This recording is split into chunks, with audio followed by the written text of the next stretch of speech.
Mga pogi, video yun eh. Ako rin na. Sira tuloy yung bati. Uy, dito.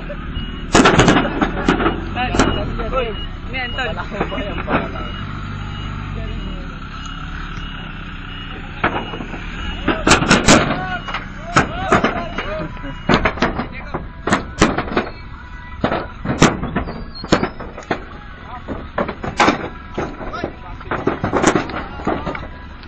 Ito ang team leader namin na pogi, Sir Rafi. Ayan.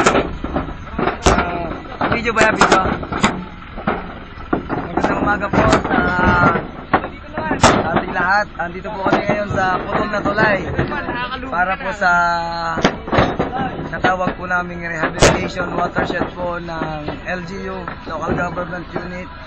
So ito po isang move po ng mga kabataan at matatanda para po sa pangangalaga ng kalikasan dito po sa San Jose City. Thanks for the interview, Mr. Rap. Back to you, Nico. Ngayon nga pala, papakita po natin kung paano nila nilalagay mga bato. Pakita mo. Ayan po, kapakasisipag po. Yan po ang mga kasama namin. Mga manuktok team, Pasir 1, 2, 3, 4, 5, 6. Hindi po, apakabibilis. Parang nilalanggam lang ang mga bato. Sa akin mo itutok.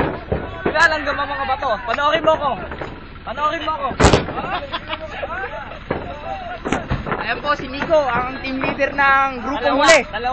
Dalawang bato. May latang lumipad.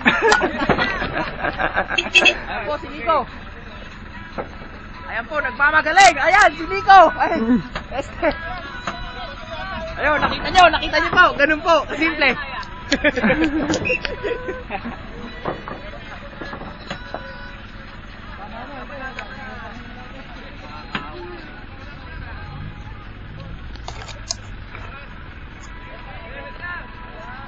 Kita niyo po, napakamapangahas. Walang kagulang-gulang.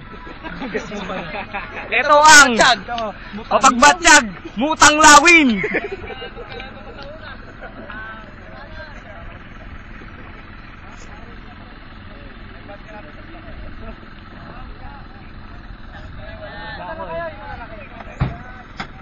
Hoy, dito na ang video. Ayan po si Tandang Kotan. Ipapakilala ko nga pala sa inyo. Pakita mo to pare. Eto nga pala ang Aray ko.